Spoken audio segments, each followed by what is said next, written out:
पंजाब सरकार ਦੀ ਇੱਕ ਵਾਰ ਫਿਰ ਤੋਂ ਧੱਕੇਸ਼ਾਹੀ ਅੰਮ੍ਰਿਤਪਾਲ ਦੇ ਨਾਲ ਦਿਖਾਈ ਦੇ ਰਹੀ ਹੈ ਤੇ ਉੱਥੇ ਹੀ ਦੂਜੇ ਪਾਸੇ ਹੁਣ ਸਿੱਖ ਜਥੇਬੰਦੀਆਂ ਵੀ ਭੜਕਦੀਆਂ ਹੋਈਆਂ ਨਜ਼ਰ ਆ ਰਹੀਆਂ ਨੇ। ਅੰਮ੍ਰਿਤਪਾਲ ਦੇ ਉੱਤੇ ਤੀਜੀ ਵਾਰ ਐਨਐਸਏ ਲਗਾ ਦਿੱਤੀ ਹੈ, 1 ਸਾਲ ਹੋਰ ਵਧਾ ਦਿੱਤਾ ਗਿਆ ਹੈ ਤੇ ਦੂਜੇ ਪਾਸੇ ਉੱਥੇ ਹੀ ਸਿੱਖ ਜਥੇਬੰਦੀਆਂ ਦੇ ਵੱਲੋਂ ਕਿਹਾ ਜਾ ਰਿਹਾ ਹੈ ਕਿ ਪੰਜਾਬ ਸਰਕਾਰ ਦੇ ਵੱਲੋਂ ਇਸ ਗੱਲ ਦੀ ਕੋਈ ਨਾ ਹੀ ਜਾਣਕਾਰੀ ਦਿੱਤੀ ਗਈ ਹੈ ਤੇ ਜਾਣ ਬੁੱਝ ਕੇ ਜਿਹੜਾ ਕਿ ਸਿੱਖਾਂ ਦੇ ਨਾਲ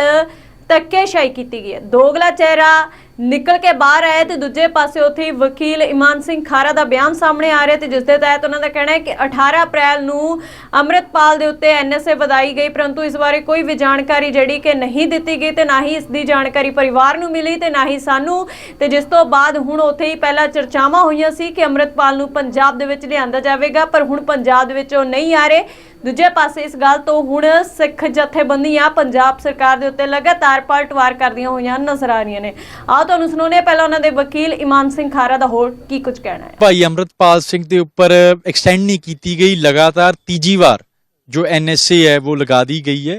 तो उसका जो डिटेंशन ऑर्डर है उन्होंने जो पास कर दिया 18 अप्रैल 2025 को, पर वो जो लागू होएगा वो 23 अप्रैल से होएगा 2025 से, क्योंकि पहली एनएसए उन पर 23 अप्रैल 2023 को लगी थी। फिर जो दूसरी एनएसए लगी लोकसभा चुनाव से पहले वो लगी थी 23 अप्रैल 2024 को, और अब ये जो तीसरी एनएसए है उनके चाहे वो जेल में बैठे हैं, कोई एक्टिविटी नहीं सामने आई उनकी, पर फिर भी जो सरकार ने ह्यूमन राइट्स की वायलेशन करते हुए उन्हें डिटेंशन विदाउट ट्रायल में अंदर रखा हुआ है निरंतर 3 साल में। मुझे नहीं लगता कि जो 21st सेंचुरी है उसमें इंडिया में किसी भी स्टेट में ऐसा हुआ हो, इतनी धक्काशाही, इतना जो जोर जुल्म है जो उन पे जो हुआ है। भाई अमृतपाल सिंह के ऊपर एक्सटेंड नहीं की गई, लगातार तीजी बार जो एनएसए है वो लगा दी गई है।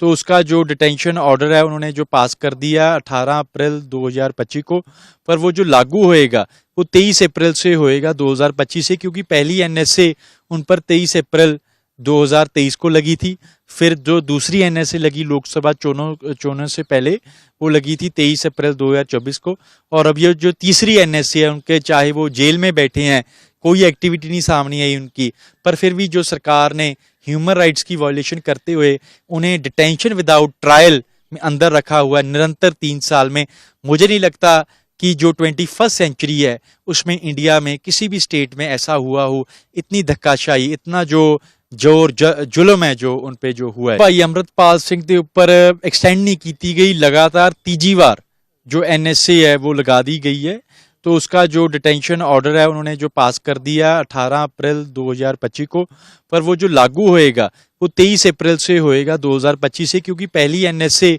उन पर 23 अप्रैल 2023 को लगी थी। फिर जो दूसरी एनएसए लगी लोकसभा चुनाव से पहले वो लगी थी 23 अप्रैल 2024 को, और अब ये जो तीसरी एनएसए है उनके चाहे वो जेल में बैठे हैं, कोई एक्टिविटी नहीं सामने आई उनकी, पर फिर भी जो सरकार ने ह्यूमन राइट्स की वायलेशन करते हुए उन्हें डिटेंशन विदाउट ट्रायल में अंदर रखा हुआ है निरंतर 3 साल में। मुझे नहीं लगता कि जो 21st सेंचुरी है उसमें इंडिया में किसी भी स्टेट में ऐसा हुआ हो, इतनी धक्काशाही, इतना जो जोर जुल्म है जो उन पे जो हुआ है। भाई अमृतपाल सिंह के ऊपर एक्सटेंड नहीं की गई, लगातार तीजी बार जो एनएसए है वो लगा दी गई है। तो उसका जो डिटेंशन ऑर्डर है उन्होंने जो पास कर दिया 18 अप्रैल 2025 को, पर वो जो लागू होएगा वो 23 अप्रैल से होएगा 2025 से, क्योंकि पहली एनएसए उन पर 23 अप्रैल 2023 को लगी थी। फिर जो दूसरी एनएसए लगी लोकसभा चुनाव से पहले वो लगी थी 23 अप्रैल 2024 को,